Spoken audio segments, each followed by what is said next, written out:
Hello friends, welcome back to my channel. तो आज के इस वीडियो में मैं आपको एक्सप्लेन करने वाली हूँ 2023 में आई मूवी सैम बहादुर। तो चलिए विदाउट वेस्टिंग टाइम मूवी का एक्सप्लेनेशन स्टार्ट करते हैं। मूवी स्टार्ट होती है 1914 के अमृतसर से, जहाँ पर हम एक पारसी फैमिली को देखते हैं जिनके यहाँ एक बच्चा हुआ था। उसका नाम उन्होंने साइरस रखा था, लेकिन तभी उन्हें पता चलता है कि साइरस नाम का एक काफी फेमस चोर है, इसलिए वो अपने बेटे का नाम चेंज करते हैं और उसे सैम नाम देते हैं। कुछ साल बीत जाते हैं और सैम बड़ा हो जाता है। उसने इंडियन मिलिट्री एकेडमी ज्वाइन कर दी थी। एक रात को सैम छुपकर एक पार्टी में जाता है, जहाँ पर उसकी एक लड़की के साथ मुलाकात होती है। सैम उस लड़की के साथ बातें करने में लग जाता है, जिसकी वजह से उसे और उसके दोस्तों को काफी लेट होता है, जिसकी वजह से उसकी परेड मिस हो जाती है। ये देखकर उसके सीनियर गुस्सा होते हैं और सैम को 15 दिनों के लिए सस्पेंड किया जाता है। साथ ही उसे पनिशमेंट भी दी गई थी, लेकिन सैम अपनी पनिशमेंट पूरी करता है, जिसके बाद वो वापस ज्वाइन कर लेता है। अब उसका इंडियन आर्मी में सिलेक्शन हो गया था। कुछ साल बीत जाते हैं और सैम अपने एक फ्रेंड के साथ एक पार्टी में जाता है। अब सैम को बातें करने की बहुत ज्यादा आदत थी, इसलिए जहाँ भी लोग मिल जाते हैं वो उनके साथ काफी बातें करता। उसका सेंस ऑफ ह्यूमर काफी ज्यादा अच्छा था। उसी पार्टी में उसकी मुलाकात सिलो नाम की एक लड़की से होती है, जो सैम को बहुत पसंद आती है। अब सिलो को भी सैम पसंद आ गया था और वो दोनों डेट करना शुरू कर देते हैं। कुछ टाइम बाद उनकी शादी हो जाती है और उनको एक बेटी भी होती है। तो वही वर्ल्ड वॉर की तैयारी शुरू हो गई थी और सैम की पोस्टिंग बर्मा होती है, क्योंकि वहाँ पर जापानीज आर्मी अटैक करने वाली थी। अब सैम अपनी फोर्स के साथ आगे बढ़ रहा था, तभी उनके ऊपर हमला होता है, जिसमें सैम के 50% सोल्जर्स घायल हो जाते हैं। लेकिन बाकी बचे हुए सोल्जर्स को सैम बताता है कि उन्हें जल्दी पगोड़ा हिल्स के पास जाना होगा, क्योंकि अगर जापानीज आर्मी ने वहाँ पर कब्जा कर लिया तो उनके हाथ से सब कुछ निकल जाएगा। इसलिए इससे पहले कि जापानीज आर्मी वहाँ पर पहुँचे, उन्हें वहाँ पर जाना होगा। अब उनके काफी सारे साथी जख्मी हो चुके थे, लेकिन सैम कहता है कि उन्हें अपने मिशन से हटना नहीं चाहिए। जिसके बाद वो लोग हिल को कैप्चर कर लेते हैं और जापानीज आर्मी को मार देते हैं। जब वो वापस आ रहे थे तो एक जापानीज सोल्जर सैम के ऊपर फायर करता है, जिसकी वजह से सैम को काफी गोलियां लग गई थी। सैम का एक साथी सैम को अपने कंधे पर उठाकर डॉक्टर के पास लेकर आता है। डॉक्टर भी ये देखकर काफी शॉक था कि सैम अभी तक जिंदा कैसे है। डॉक्टर का कहना था कि सैम नहीं बच पाएगा। तभी सैम को होश आता है और डॉक्टर सैम से पूछता है कि उसे क्या हुआ था। तो सैम कहता है कि उसे एक खच्चर ने लात मारी थी। इतनी तकलीफ होने के बाद भी सैम मजाक कर रहा था। ये देखकर डॉक्टर काफी इम्प्रेस हो गया था और वो सैम की ट्रीटमेंट शुरू कर देता है। जिसके बाद सैम से मिलने जनरल ऑफिसर डेविड आते हैं और वो सैम को अपना क्रॉस रिबॉन देते हैं, क्योंकि सैम ने सब कुछ बहुत ही बहादुरी से हैंडल किया था। जनरल डेविड उसे कहते हैं कि ये क्रॉस सिर्फ जिंदा लोगों को मिलता है, इसलिए वो चाहते हैं कि सैम भी जिंदा रहे और जल्दी से रिकवर हो जाए। कुछ दिन बीत जाते हैं और सैम अच्छे से रिकवर हो जाता है। अब सैम का एक दोस्त था जिसका नाम है खान, जो कि सैम की तरह आर्मी ऑफिसर था। सैम अपने दोस्त को लेकर अपने घर पर खाने के लिए आता है, जहाँ पर सैम खान को बताने लगता है कि किस तरह डॉक्टर ने उसके अंदर से गोलियां निकाली। लेकिन ये सब सुनकर सैम की वाइफ को काफी बुरा लगता है। तब सैम का फ्रेंड खान उसे समझाता है कि उसे अपने वाइफ के सामने इस तरह की बातें नहीं करनी चाहिए, क्योंकि जब वो बॉर्डर पर होते हैं तो यहाँ पर उनकी वाइफ क्या फील करती है ये वो नहीं समझ सकते। ये सुनने के बाद सैम भी समझ जाता है और अपनी वाइफ से माफी मांगता है। कुछ दिन बीत जाते हैं और अब इंडिया फाइनली ब्रिटिश से आजाद होने वाला था, लेकिन काफी सारे लोग दुखी थे, क्योंकि इंडिया और पाकिस्तान का पार्टीशन भी होने वाला था। सैम का friend Khan Pakistan army join करने वाला था। वो सैम को ऑफर देता है कि वो भी पाकिस्तान आर्मी ज्वाइन करे, लेकिन सैम का कहना था कि भले ही वो पारसी फैमिली से बिलोंग करता है, लेकिन उसका जन्म अमृतसर में हुआ था, यानी कि वो इंडियन है। इसलिए सैम इंडियन आर्मी में ही कंटिन्यू करता है। अब पार्टीशन तो हो गया था, लेकिन पाकिस्तान को कश्मीर चाहिए था, इसलिए वो हमला कर रहे थे। तभी जम्मू एंड कश्मीर पर महाराजा हरि सिंह का राज था। उन्हें पाकिस्तानी ट्रुप से लड़ने के लिए आर्मी की जरूरत थी, इसलिए वो इंडियन आर्मी से मदद मांगते हैं। जिसके बाद पीएम सैम और एक मिनिस्टर को हरि सिंह से मिलने भेज देते हैं, क्योंकि उन्हें कोई डॉक्यूमेंट साइन करवाने थे। सैम हरि सिंह को समझाता है कि वो अपने पॉलिटिक्स पर ध्यान दे। ये वॉर करना और उनसे लड़ना ये सब आर्मी का काम है, इसलिए आर्मी अपना काम अच्छे से कर देगी, बस वो इसमें इंटरफेयर ना करे। हरि सिंह भी उसकी बात समझ जाता है। जिसके बाद सैम वॉर की तैयारी शुरू कर देता है। जिसके बाद इंडियन सोल्जर्स कश्मीर जाते हैं और पाकिस्तानी फोर्सेस को वहां से निकाल देते हैं, जिससे सैम की काफी तारीफ होती है और उसे प्रमोशन भी मिल जाता है। एक दिन डिफेंस मिनिस्टर सैम से मिलने आते हैं और सैम से उसके चीफ के बारे में पूछते हैं, तो सैम उन्हें कुछ भी नहीं बताता। सैम का कहना था कि इंडियन आर्मी मतलब डिसिप्लिन और वो अपनी आर्मी के डिसिप्लिन तोड़ नहीं सकता, इसलिए वो अपने चीफ के बारे में कुछ भी डिस्कशन नहीं करेगा। अब ये बात डिफेंस मिनिस्टर तो समझ जाते हैं, लेकिन ये बात सैम के एक सीनियर कॉल को बिल्कुल भी पसंद नहीं आती। कॉल चाहता था कि सैम अपने ट्रेनिंग में कुछ चेंजेस करे, जबकि कॉल के पास फील्ड का कोई भी एक्सपीरियंस नहीं था, इसलिए सैम उनकी बात नहीं सुनता और इसी बात का कॉल को काफी गुस्सा था।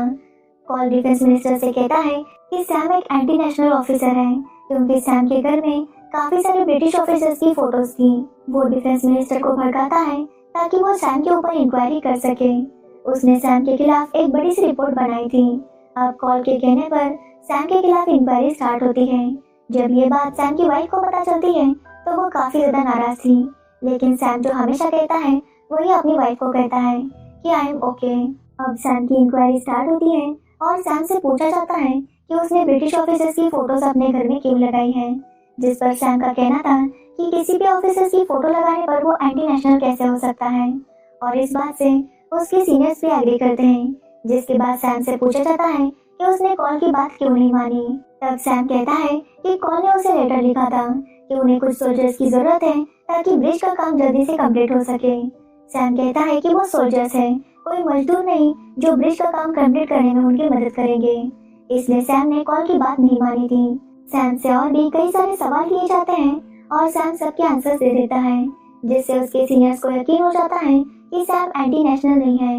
लेकिन तभी इंडिया चाइना वॉर शुरू हो गया था और सैम उस वॉर में नहीं था, क्योंकि सैम की यहाँ पर कोर्ट प्रोसीडिंग शुरू थी।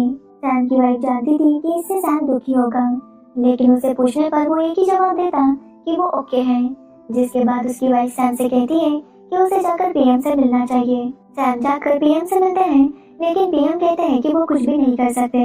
तभी उन्हें पता चलता है कि इंडिया चाइना से वॉर हार गया, क्योंकि वहाँ पर जिन सोल्जर्स की जरूरत थी उन्हें किसी और काम में लगाया गया था। अब ये बात सुनने के बाद पीएम डिसाइड करते हैं कि उन्हें कोई स्ट्रॉन्ग आदमी चाहिए जो वहाँ के हालात को संभाल सके, इसलिए वो सैम को अपॉइंट करते हैं और सैम की पोस्टिंग तेजपुर में हो जाती है। सैम जब वहाँ पर जाता है तो वहाँ की आर्मी काफी वीक हो गई थी। सैम उन्हें जाकर हौसला दिलाता है, जिसके बाद वो इंडिया चाइना बॉर्डर पर भी फोर्सेस बढ़ा देता है ताकि फिर से चाइना हमला ना कर पाए। अब सैम की पीएम के साथ मीटिंग होती है। सैम चाहता है कि वो वॉर करे और सब कुछ वापस ले ले, लेकिन सबका कहना था कि अभी सब कुछ शांत है तो उन्हें वॉर शुरू करने की जरूरत नहीं, क्योंकि वो और खून नहीं बहाना चाहते। तभी पीएम की तबीयत खराब हो जाती है और हार्ट अटैक की वजह से उनकी डेथ हो जाती है। जिसके बाद सैम से पूछा जाता है कि उसे अपनी अगली पोस्टिंग कहाँ पर चाहिए, और सैम ईस्ट इंडिया चूज करता है। ये सुनकर सैम की वाइफ काफी गुस्सा थी, क्योंकि ईस्ट इंडिया में काफी खतरा था, एक तरफ ईस्ट पाकिस्तान और दूसरी तरफ से चाइना। लेकिन सैम बहुत खुश था, क्योंकि उसे चैलेंजिंग काम करना ही पसंद था। अब तक सैम की एक बेटी की शादी हो गई थी, तो वही कुछ टाइम बाद इंडिया की प्राइम मिनिस्टर बनती है इंदिरा गांधी। तो वही सैम को खबर मिलती है कि 2 आर्मी यूनिट पर हमला हुआ था, जिसमें एक आर्मी यूनिट काफी ज्यादा घायल हुई थी। सैम उन सबको देखने जाता है तो उनकी कंडीशन काफी सीरियस थी। तो वही दूसरी आर्मी यूनिट ने जब फर्स्ट यूनिट का यह हाल देखा तो उन्होंने विड्रॉ कर लिया था। ये बात जब सैम को पता चलती है तो सैम काफी गुस्सा होता है और दूसरे यूनिट को चूड़ियां भेज देता है, क्योंकि अगर वो हथियार नहीं उठा सकते तो उन्हें चूड़ियां पहन लेनी चाहिए। जिसके बाद वो यूनिट दूसरे यूनिट के साथ मिलकर उन लोगों पर हमला करते हैं जिन्होंने उन पर हमला किया था। ये बात जब सैम को पता चलती है तो सैम काफी खुश होता है और चूड़ियां वापस मंगा लेता है। जिसके बाद सैम को पता चलता है, लेकिन इस समय उसके फ्रेंड की मौत हो गई थी, जिसके लिए सैम को काफी बुरा लगता है। तो वही सैम को प्रमोशन मिलता है और वो आर्मी चीफ बन जाता है। सैम ये खुशखबरी अपनी वाइफ के साथ शेयर करता है और वो दोनों ही बहुत खुश थे। आज रात वो दोनों एक पार्टी में जाते हैं, जहाँ पर सैम सबके साथ बातें कर रहा था। तभी वहाँ पर पीएम इंदिरा गांधी भी आती है। सैम पीएम को बताता है कि आर्मी को नए इक्विपमेंट्स की जरूरत है और पीएम भी उसे हाँ कहती है। लेकिन पीएम और सैम को बातें करता हुआ देखकर सिलो काफी जेलस फील कर रही थी। जब भी पीएम का सैम को कॉल आता तो सिलो जेलस फील करती। तो वही सैम के बारे में अफवाहें आ रही थी कि वो पॉलिटिक्स ज्वाइन करना चाहता है, इसलिए पीएम उससे बात करती है तो सैम कहता है कि उसे पॉलिटिक्स में बिल्कुल भी इंटरेस्ट नहीं, आर्मी उसकी जान है और वो आर्मी के साथ ही खुश है। और पीएम समझ जाती है कि सैम कभी भी पॉलिटिक्स में नहीं आएगा। तो वही 1971 का टाइम आता है, जहाँ पर ईस्ट पाकिस्तान और वेस्ट पाकिस्तान में लड़ाई शुरू हो गई थी। ईस्ट पाकिस्तान अपना एक अलग देश चाहता था, बांग्लादेश, इसलिए वहाँ पर काफी सारे लोग प्रोटेस्ट कर रहे थे। ये बात वेस्ट पाकिस्तान को पसंद नहीं आती और वो ईस्ट पाकिस्तान के लोगों को तंग करना शुरू कर देते हैं, जिसकी वजह से काफी सारे लोग इंडिया भाग गए थे। इतने सारे रेफ्यूजीज को देखकर इंडिया भी समझ नहीं पा रहा था कि वो इतने सारे लोगों को कैसे हैंडल करेगा। इसलिए पीएम एक मीटिंग बुलाती है क्योंकि वो चाहती थी कि इंडिया बांग्लादेश की आजाद होने में मदद करे। वो सैम से इस बारे में बात करती है तो सैम कहता है कि अभी वो वॉर नहीं कर सकते क्योंकि वहाँ का मौसम काफी खराब है, इसलिए इंडियन सोल्जर्स वहाँ पर नहीं जा पाएंगे। सैम उन्हें कहता है कि जब हालात सुधर जाएंगे तो वो वॉर कर सकते हैं, जिसके बाद पीएम सैम को वॉर की तैयारी शुरू करने के लिए कहती है। जब वक्त आएगा तो वो लोग वॉर करने वाले थे। अब सैम भी अपनी तैयारी शुरू कर देता है। तो वही पाकिस्तान आर्मी का चीफ था याया खान, जो कि सैम का बहुत अच्छा दोस्त था और सैम उसकी साइकोलॉजी अच्छे से समझता था। वो जानता था कि याया खान चुप नहीं बैठेगा। अब सैम ने वॉर की तैयारी शुरू की थी, तभी उन्हें पता चलता है कि इंडियन एयरफोर्स बेस पर पाकिस्तान एयरक्राफ्ट ने हमला किया था और उसी रात को इंडियन आर्मी भी बांग्लादेश की तरफ बढ़ती है। वो जानते थे कि पाकिस्तानी आर्मी वहीं पर होगी। वो पाकिस्तानी आर्मी को चारों तरफ से घेर लेते हैं, जिसकी वजह से उनके पास भागने का कोई ऑप्शन नहीं था। तो वही इंडियन आर्मी ने बांग्लादेशी लोगों को भी ट्रेन किया था ताकि वक्त आने पर वो इंडियन आर्मी की मदद कर सके।